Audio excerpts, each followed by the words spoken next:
Greetings, I'm doing a video reply to YouTube user perfacetus on his video, The Moral, Rational Atheist Cannot Exist.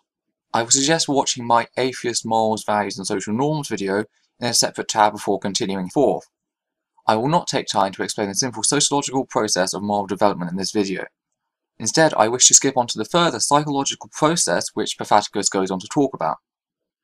Perfacetus goes on to bring up the psychodynamic system, described by Sigmund Freud. In this process we have the mind, referred to as the ego, balancing two halves, known as the superego, i.e. our morals and values, and the other half, instant gratification, what we get from this action. He then goes on to state that without God, the instant gratification would be far stronger than that of our superego, so it makes no sense for us to help others. This is where his fallacies begin. He does not take into account the empathetic emotions we all have for one another, having evolved as a social species. It is a defense mechanism within the human mind that makes us care about others, even if we are not directly related. This is the rational thing to do, as in a unity we are far stronger than that of the individual.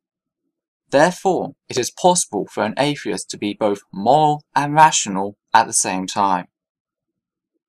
Now that the defense has ended, it is my turn to move my piece into play.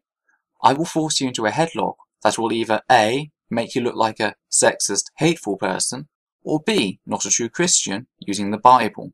I wish to draw your attention to Deuteronomy 22, verses 28 through 29. If a man happens to meet a virgin who is not pledged to be married and rapes her, and they are discovered, he shall pay her father 50 shekels of silver. He must marry the young woman, for he has violated her. He can never divorce her as long as he lives. This is the Judeo-Christian's God view on rape. Now, this is Old Testament. However, I now draw your attention to Matthew 5:17 through 20, the words of your apparent Saviour. Do not think that I have come to abolish the law or the prophets. I have not come to abolish them, but to fulfill them. For I truly tell you, until heaven and earth disappear, not the smallest letter, not the least stroke of a pen will by any means disappear from the law until everything is accomplished. Therefore, anyone who sets aside one of the least of these commands and teaches others accordingly will be called least into the kingdom of heaven. But whoever practices and teaches these commands will be called great in the kingdom of heaven. For I tell you that unless your righteousness surpasses that of the Pharisees and the teachers of our law, you will certainly not enter the kingdom of heaven. What this means is that you either have to continue to impose the forced marriage of raped women, or you will not be asked into the kingdom of heaven according to Jesus.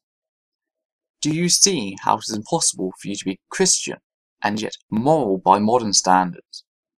I could quote many other parts of the Bible, but I feel that that one point is clear enough. I will, however, offer you a back door, a route C.